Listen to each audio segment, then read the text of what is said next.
10,000 world के पिछले episode में जैसा कि हमने देखा था कि अपने पास से थंडर तिलिस्मान को बाहर निकालता है और उस तिलिस्मान से वो लिन फैंग को जान से मारने वाला होता है। और तभी हम देखते हैं कि वो तिलिस्मान बाहर आ जाता है, जिसे देख करके एंसेस्टर सूजू बोलती हैं कि ये तो लीहान तिलिस्मान है, क्वीन फैमिली का सबसे पावरफुल तिलिस्मान। और तभी हम देखते हैं कि वो तिलिस्मान आसमान में जा करके पूरी तरीके से थंडर को रिलीज करने लगता है। तभी स्वॉर्ड इमॉर्टल बोलता है कि बच्चे, अब तुम्हें कोई भी नहीं बचा सकता है। मगर लिन फैंग उसे देख करके सिर्फ मुस्कुरा रहा होता है, जैसे कि उसके लिए ये सब कोई बच्चों का खेल हो।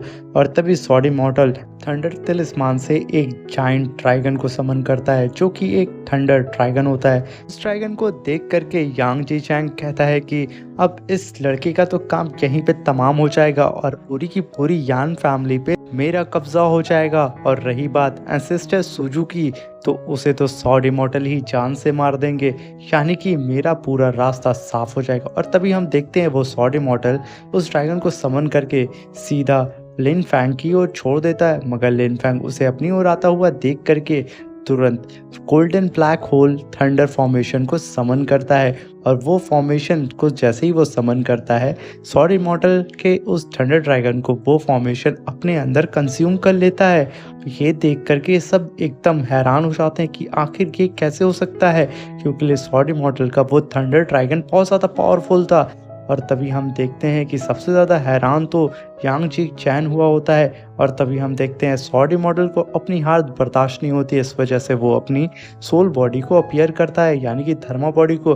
और उस थर्मा बॉडी से सीधे लिन फैंग के ऊपर अटैक कर देता है। मगर लिन फैंग अपनी ब्लेजिंग स्वॉर्ड को बाहर निकाल के एक ही स्लैश से इमॉर्टल की थर्मा बॉडी के तो चिथड़े उड़ा देता है, जिसकी वजह से स्वॉर्ड इमॉर्टल की तो हवा टाइट हो जाती है। और वो कहता है आखिर ये बच्चा कितना ज़्यादा ताकतवर है। और तभी हम देखते हैं मिस यान और मिस युंग वो दोनों काफ़ी खुश हो रही होती हैं। और तभी हम देखते हैं कि यांग जी चैंग की तो यहाँ हालत टाइट हो चुकी होती है। और वो कहता है कि स्वॉर्ड इमॉर्टल इस समय 5th लेवल पे है और उसकी पावर इतनी ज़्यादा है कि उसके सामने गॉड्स भी नहीं टिक सकते थे। मगर ये कल का आया हुआ बच्चा ये आखिर कैसे जीत सकता है, और स्वॉर्ड इमॉर्टल की थर्मा बॉडी को ये डिस्ट्रॉय कैसे कर सकता है। इस वजह से यहाँ पे इसकी हवा तो इतनी ज़्यादा टाइट हो रही होती है, वो फिर से एक बार अपनी मौत को इतनी करीब से देख रहा होता है। और तभी हम देखते हैं कि सिस्टर सूजू जो वेपन बाहर निकाल करके यहाँ पे लिन फैंग की मदद करने वाली थी, वो अपने वेपन को अंदर रख लेती हैं और कहती हैं कि मैंने यहाँ पे लिन फैंग को काफ़ी कमज़ोर समझ लिया था, वो काफ़ी ज़्यादा पावरफुल है।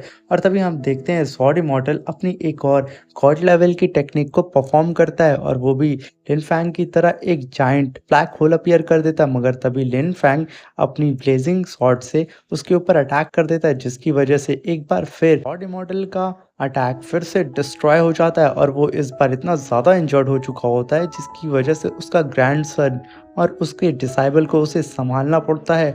और तभी हम देखते हैं कि स्वॉर्ड इमॉर्टल बोलता है कि आखिर कल का आया हुआ ये लड़का जो कि दूसरी दुनिया से आया है, वो इतना ज़्यादा पावरफुल कैसे हो सकता है कि मेरे एक भी अटैक उसको छू भी नहीं पाया, और उसने अपने एक एक स्लैश से ही मेरे सारे अटैक को डिस्ट्रॉय कर दिया।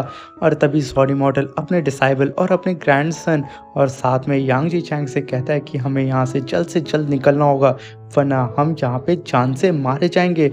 और तभी स्वॉर्ड इमॉर्टल अपने पास से ब्लैक डार्क लोटस को समन करता है और उस पर बैठ के वहाँ से भागने लगता है। मगर भागने से पहले वो लिन फैंग और एंसेस्टर सबके ऊपर उस लोटस से अटैक कर देता है। और ये देख करके लिन फैंग तुरंत एंसेस्टर से कहता है कि इन लोगों को हम ऐसे भागने नहीं दे सकते हैं, और आप तुरंत चारों तरफ एक फॉर्मेशन बना दें। और तभी एंसेस्टर भी वही करती हैं, वो तुरंत अपने पवेलियन के चारों तरफ लगे हुए फॉर्मेशन को एक्टिवेट कर देती हैं।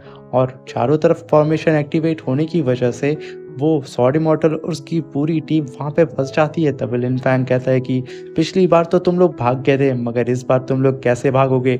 और ये कह करके वो उन लोगों की ओर देखता है, मगर वो लोग अभी भी उस लोटस पे बैठ करके लिन फैंग के ऊपर अटैक कर रहे होते हैं। तभी लिन फैंग अपने ऑरा को रिलीज करता है और कहता है कि अब मरने की बारी तुम लोग की है। तभी एंसेस्टर सूजू के पास उनकी सर्वेंट आके कहती है, माय लॉर्ड, जब ये लोग यहाँ से यानी कि स्वॉर्ड इमॉर्टल उसकी टीम यहाँ से भाग रही थी, तो आपने पवेलियन के पास में लगे हुए सारे फॉर्मेशन को क्यों एक्टिवेट कर दिया। तभी एंसेस्टर सूजू कहती हैं कि अगर इस बार हम लोगों ने इन लोगों को यहाँ से ज़िंदा जाने दिया तो ये लोग यकीनन और भी ज़्यादा लोगों को इकट्ठा करके और भी ज़्यादा पावर के साथ हम लोगों के ऊपर अटैक करेंगे। और क्या पता तब हमारे पास लिन फैंग जैसा कोई भी वॉरियर ना हो जो कि हमें प्रोटेक्ट कर सके। और मेरी भी हालत इतनी अच्छी नहीं है कि मैं अपने पवेलियन को इन लोगों से बचा सकूं। इसलिए बेहतर यही होगा कि ये लोग आज यहाँ पे मारे जाएं। और तभी हम देखते हैं कि फैंग उन लोग के सामने आ जाता है और अपने ऑरा को रिलीज करते हुए कहता है कि मैं इस समय डीमन वर्ल्ड में हूँ और मेरे पर कोई भी बाउंडेशन नहीं लगी है। और अगर मैं तुम लोगों को यहाँ पे जान से भी मार दूँ तो मेरा यहाँ पे कुछ भी नहीं बिगड़ने वाला है। तभी लिन फैंग अपने पास से गोल्डन थंडर तलिस्मान को समन करता है और कहता है कि इस बार तुम सब के सब यहाँ पे मरने वाले हो, क्योंकि कोई भी अगर मेरी अपने या मेरी फैमिली को टॉर्चर करता है तो मैं उसे जान से मार देता हूँ। यहाँ पे सॉर्ड इमॉर्टल की तो हवा टाइट हो रही होती है कि आखिर ये बच्चा क्या करने वाला है। अभी लिन फैंग अपने तिलिस्मान से एक पोर्टल समन करता है और वो पोर्टल एक फॉर्मेशन में ट्रांसफॉर्म हो जाता है और उसमें से कई सारे एशियन थंडर ड्रैगन निकलते हैं। और वो ड्रैगन सॉर्ड इमॉर्टल के ड्रैगन से बहुत ही ज़्यादा पावरफुल और उससे कई गुना ज़्यादा विशाल होते हैं। वो लोग दहाड़ते हुए सॉर्ड इमॉर्टल के सामने आ जाते हैं। वो टोटल 3 थंडर ड्रैगन होते हैं जिसे देख करके सॉर्ड इमॉर्टल के तो पैर कांपने लगते हैं और साथ में यांग जियांग की तो हवा एकदम टाइट हो जाती है। वो तो अच्छे से सांस भी नहीं ले पा रहा होता है। तभी सॉर्ड इमॉर्टल कहता है कि हमें कैसे भी करके यहाँ से निकलना होगा। मगर यहाँ पे यांग जियांग को तो कुछ समझ में ही नहीं आ रहा होता है, जैसे कि वो फ्रीज हो गया है। और लिन फैंग की ऐसी पावर देख करके यान कहती है कि मानना पड़ेगा लिन फैंग बहुत ज़्यादा पावरफुल है, मैंने आज तक ऐसे थंडर ड्रैगन को नहीं देखा। यही बात सॉर्ड इमॉर्टल भी कह रहा होता है और वो अपने उस फॉर्मेशन के पीछे जा रहा होता है। तभी लिन फैंग कहता है कि तुम लोग यहाँ से नहीं बच सकते हो। तभी वो अपने तीनों ड्रैगन को ये आदेश दे देता है कि वो लोग इस सॉर्ड इमॉर्टल और उसकी टीम को ख़त्म कर दें। और उसके ड्रैगन भी ऐसे ही करते हैं। वो तीनों मिलकर के ट्रिपल फॉर्मेशन बनाते हैं और तीनों लोग थंडर को रिलीज करते हैं, जिसकी वजह से उन तीनों की पावर मिलकर के एक थंडर बीम बन जाती है। और वो बीम खूब तेज़ी से सॉर्ड इमॉर्टल की टीम के ऊपर गिरती है और सॉर्ड इमॉर्टल उसकी पूरी टीम एक बैरियर बना करके खुद को प्रोटेक्ट करती है। तभी सॉर्ड इमॉर्टल कहता है कि मैं इस तरह यहाँ पे नहीं मर सकता हूँ, क्योंकि मुझे कैसे भी करके गॉड्स के वर्ल्ड में जा करके और भी ज़्यादा पावरफुल बनना है। ये कह करके वो अपनी पावर को और भी ज़्यादा बढ़ा देता है। और जब वो देखता है कि वो यहाँ पे लिन फैंग की पावर का मुकाबला नहीं कर सकता है तो वो अपना लास्ट पैतरा अपनाता है और वो अपनी सोल बॉडी से अपनी लास्ट यानी कि थंडर स्वॉर्ड को समन करता है और कहता है कि कुछ भी हो जाए आज मैं यहाँ से भाग करके ही रहूँगा। और ये कह करके वो अपनी थंडर स्वॉर्ड को समन कर लेता है, जो कि इसका लास्ट वेपन होता है। अगर ये वेपन यानी कि ये अटैक भी फेल हो गया तो यहाँ पे सॉर्ड इमॉर्टल को मरने से कोई नहीं बचा सकता है। तभी सॉर्ड इमॉर्टल अपनी स्वॉर्ड को बाहर निकाल के लिन फैंग के उस ड्रैगन की तरफ छोड़ देता है, जिसकी वजह से उन दोनों का अटैक आपस में क्लैश हो जाता है और वहाँ पे इतना बड़ा स्पिरिचुअल ब्लास्ट होता है, जिसकी वजह से एंसेस्टर सुजू का बनाया हुआ वो फॉर्मेशन जिसमें ये लोग कैद थे वो भी इस ब्लास्ट की वजह से टिक नहीं पाता है, वो भी वहाँ पे टूट जाता है। तो हम समझ सकते हैं कि सॉर्ड इमॉर्टल का ये अंडर सॉर्ड अटैक कितना ज़्यादा पावरफुल था। और तभी हम देखते हैं इस क्लैश की वजह से सॉर्ड इमॉर्टल की टीम तो सूखे पत्तों की तरह बिखर सी जाती है और ज़मीन पे गिर जाती है और उन लोगों को काफ़ी चोट लगती है। और उल्टा यहाँ पे एंसेस्टर सुजू और उसकी टीम काफ़ी ज़्यादा हैरान हो जाते हैं, क्योंकि ये सॉर्ड इमॉर्टल की ऐसी हालत किसी ने भी नहीं की थी। तभी सॉर्ड इमॉर्टल का ग्रैंडसन और उसके डिसाइबल उसे लेकर के वहाँ से भाग जाते हैं और यहाँ पे यांग जीशैंग को अकेला छोड़ देते हैं। वो चिल्लाता रह जाता है कि मुझे भी लेके चलो, क्योंकि वो बेचारा खड़ा भी नहीं हो पाता है। तभी लिन फैंग कहता है क्या मैं तुम्हारी थोड़ी सी मदद कर दूं। और लिन फैंग को ऐसा अपने सामने देख करके जियांग तुरंत अपने रंग को चेंज करके घुटने के बल बैठ जाता है और उसके सामने रोने लगता है, गिड़गिड़ाते हुए नील डाउन होकर के उससे माफ़ी मांग रहा होता है। तभी लिन फैंग कहता है कि तुम जब पहली बार मुझसे बच के भाग गए थे तभी तुम्हें भाग जाना चाहिए था और यहाँ पे वापस नहीं आना चाहिए था, क्योंकि मेरे परिवार को अगर कोई भी परेशान या हार्म करता है मैं उसे ज़िंदा नहीं छोड़ता हूँ। और ये कह करके वो तुरंत अपनी ब्रेजिंग शॉट से यांग जियांग को जान से मार देता है और वो वहाँ पे जान से मारा जाता है। इस चीज़ को देख करके मिस यून बोलती हैं कि मानना पड़ेगा लिन फैंग के पास बहुत ही ज़्यादा पावर है, क्योंकि उसने एक अर्थ लेवल के इमॉर्टल को एक ही अटैक से जान से मार दिया। ये सुन कर के साउथ यान वहाँ पे हंसने लगता है और फिर मिस यान के पास आकर के बोलता है, आप यहाँ बच्चों वाली बात कर रही हैं, क्योंकि मेरे मास्टर अगर चाहें अर्थ इमॉर्टल क्या, यहाँ पे अगर हेवनली रेलम का भी कोई इमॉर्टल आ जाए तो उसे भी वो अपने एक ही अटैक में जान से मार सकते हैं, क्योंकि आपने अभी तक मेरे मास्टर की रियल पावर को तो देखा भी नहीं है। वो तो पलक झपकते किसी भी मॉडल का खात्मा कर सकते हैं। और तभी लिन फैंग कहता है, शाओतियान तुम चुप हो जाओ, काफ़ी ज़्यादा बकवास करते हो। वो तुरंत आकर के लिन फैंग एंसेस्टर सूजू को ग्रीट करता है और कहता है कि फिलहाल के लिए आपके पवेलियन में एक खतरा तो टल चुका है, और हाँ, मेरे पास आपकी इस बीमारी का इलाज मिल चुका है। ये सुन कर के एंसेस्टर सूजू काफ़ी ज़्यादा खुश हो जाती हैं और कहती हैं कि क्या तुम सच बोल रहे हो कि तुम्हारे पास मेरी इस बीमारी का कोर मिल चुका है जिसकी वजह से मैं ठीक हो सकती हूँ।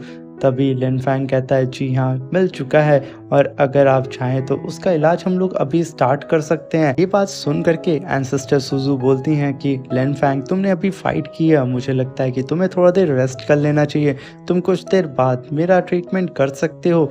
मगर लिन फैंग उन्हें कुछ कहता ही तब उससे पहले ही एंसेस्टर सूजू वहाँ पे बेहोश होने लगती हैं, क्योंकि एंसेस्टर सूजू यहाँ पे वीक हो चुकी थी और उनके अंदर जो डीमन था वो बाहर आने के लिए तड़प रहा था। और तभी लिन फैंग कहता है कि हमें बिना देर किए आपका इलाज यानी कि आपको क्योर करना स्टार्ट कर देना चाहिए। आप प्लीज़ मेरी बात को मान जाएं, और बाकी जो भी चीज़ें हैं उसे मैं हैंडल कर लूँगा, आप परेशान मत हो। यहाँ पे आपकी जान बचाना सबसे ज़्यादा इम्पोर्टेंट है, क्योंकि यांग फैमिली को आपकी ज़रूरत है। और तभी सीन शिफ्ट होता है, हमें दिखाया जाता है कि स्वॉर्ड इमॉर्टल अपने डिसाइबल और ग्रैंडसन के साथ जा रहा होता है। तभी उसे होश आ जाता है और वो कहता है कि मुझे यकीन नहीं हो रहा है कि मैं उस लड़के से हार गया और उसने मुझे इस तरीके से घायल किया है कि मुझे काफ़ी दिन लगेंगे रिकवर होने में। मुझे ये यकीन नहीं हो रहा है कि मेरा एक भी अटैक उस लिन फैंग को छू भी नहीं पाया और उसने मेरी थर्मा बॉडी को काफ़ी हद तक डिस्ट्रॉय कर दिया, जिसकी वजह से मुझे अब महीने लग सकते हैं रिकवर होने के लिए। और तभी स्वॉर्ड इमॉर्टल उसकी पावर को याद करने लगता और वो दहल सा जाता और कहता है कि मैं कैसे भी करके तुमसे बदला लेकर के ही रहूँगा, बस मैं ठीक हो जाऊँ, और कोई ना कोई तो तरीका होगा ही तुमसे डील करने का। मैं पावर में तो तुमसे जीत नहीं सकता हूँ लिन फैंग, मगर मैं कुछ ना कुछ तो ऐसा करूँगा जिससे मैं अपना बदला तुमसे ले सकूँ। ये कहते हुए वो बड़ी मुश्किल से अपने डिसाइबल और अपने ग्रैंडसन के साथ अपने पवेलियन क्वीन फैमिली में जा रहा होता है, और वो काफ़ी ज़्यादा शर्मिंदा भी होता है, क्योंकि पहली बार लाइफ में ऐसा होता है कि स्वॉर्ड इमॉर्टल किसी से फाइट में हारा हो और उसका जो भी अपोनेंट हो वो ज़िंदा बच गया हो, क्योंकि इसके लिए ये बहुत बड़ी शर्मनाक बात होती है। और साथ में तभी उसका डिसाइबल बताता है कि मास्टर, मैं आपको एक बात बताना भूल गया, यांग जी चैन वो जान से मारा जा चुका है। तभी स्वॉर्ड इमॉर्टल कहता है कि उस बेवकूफ़ की वजह से ही हम वहाँ पे फंसे थे, अगर हम उसकी बात ना मानते तो आज इतनी बड़ी मुसीबत हमारे सर पे नहीं नाचती और मैं इतनी बुरी तरीके से घायल नहीं होता।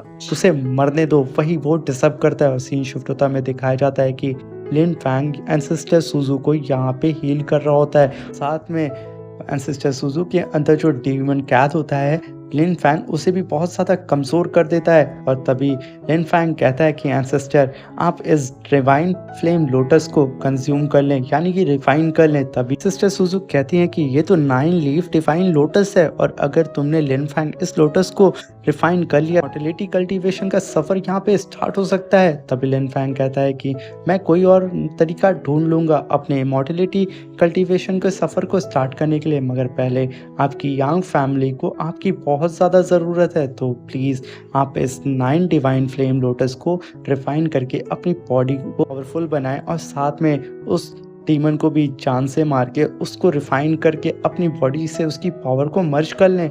ये बात सुन करके एंसेस्टर सूजू काफ़ी ज़्यादा, और वो लिन फैंग से वो डिवाइन फ्लेम लोटस को ले लेती हैं और कहती हैं, लिन फैंग तुमने मेरी यांग फैमिली पे बहुत बड़ा उपकार किया है, तुम जब से आए हो तब से हमारे फेवर में हो और हमारी काफ़ी ज़्यादा मदद कर रहे हो। तभी लिन फैंग कहता है, ये तो मेरा फ़र्ज़ था, आपकी डिसेबल्स ने यानी कि मिस यान और मिस युन ने जब मेरी जान बचाई थी तो मेरा फ़र्ज़ बनता है कि मैं आप लोगों की मदद करूं। और तभी एंसेस्टर सूजू वहाँ पे उठ जाती हैं और अपने कपड़े को पहनते हुए कहती हैं कि लिन फैंग, मैं एक फेवर अब तुम्हारे लिए करना चाहती हूँ। जैसा कि तुमने मुझे डिवाइन फ्लेम लोटस दिया है, तो मैं चाहती हूँ कि तुम अपने लिए कुछ ट्रेजर्स को ढूंढो, और हाँ, अगर तुम चाहते हो इसी जगह जाना जहाँ पे ट्रेजर्स की भंडार हो और वहाँ पे कई सारे गॉड लेवल के वेपन और हर्ब्स मिलते हो। ये सुनकर के लिनफैंग तो एग्री हो जाता है और तभी एंसेस्टर सुजू बोलती हैं कि वो जगह हमारी तीनों मेजर फैमिली के टेरिटरी के एकदम बीच में आता है। वो एक डिफाइंड लैंड है और वो 6 महीने में सिर्फ एक बार ओपन होता है, मगर वहाँ जाने से पहले तुम्हें छोटा सा टेस्ट देना होगा। तभी लिनफैंग कहता है, आखिर कैसा टेस्ट? तभी सिस्टर सुजू बोलती हैं कि 12 लोटस प्लेटफॉर्म नाम की एक जगह है जो कि क्वीन फैमिली के अंडर आती है। वो प्लेटफॉर्म पे तुम्हें जाकर के खड़ा होना होगा और वो प्लेटफॉर्म तुम्हारी सोल एनर्जी को स्कैन करेगा और उसकी जगह तुम्हें एक डिवाइन वेपन भी देगा, जिससे तुम उस डिवाइन लैंड में जाते समय खुद को प्रोटेक्ट कर सकते हो। एक तरीके से वो एक चाबी है, मगर दिक्कत की बात ये है कि वो क्वीन फैमिली के एंसेस्टर के द्वारा गार्ड किया जाता है और हाल ही में जो सॉर्ड इमॉर्टल से तुम्हारी फाइट हुई है, मुझे नहीं लगता कि क्वीन फैमिली ये फेवर करेगी। तभी लिनफैंग कहता है कि कोई बात नहीं, मैं आज ही जाता हूँ क्वीन फैमिली के पास, क्योंकि मुझे थोड़ा हिसाब किताब भी चुकता करना है, क्योंकि क्वीन फैमिली के मेंबर सॉर्ड इमॉर्टल ने मेरी फैमिली के ऊपर अटैक करके बहुत बड़ी गलती कर दी है। तो मैं आज ही उन लोगों के पास जा करके उन्हें अच्छा खासा सबक सिखाने वाला हूँ। ये बात सुन करके एंसेस्टर सुजू के तो होश उड़ जाते हैं। यहीं पे हमारा ये एपिसोड खत्म हो जाता है। अब मिलते हैं इसके नेक्स्ट एपिसोड में और देखते हैं कि लिनफैंग क्वीन फैमिली में जा करके क्या धमाल मचाता है और वो वहाँ पे कितने सारे लोगों को जान से मारता है। ये काफ़ी इंटरेस्टिंग होने वाला है इसका नेक्स्ट एपिसोड। तो जल्दी से चैनल को सब्सक्राइब कर दें, लाइक कर दें और कमेंट करना ना भूलें। मिलते हैं इसके नेक्स्ट एपिसोड में। Thank you, bye bye, take care.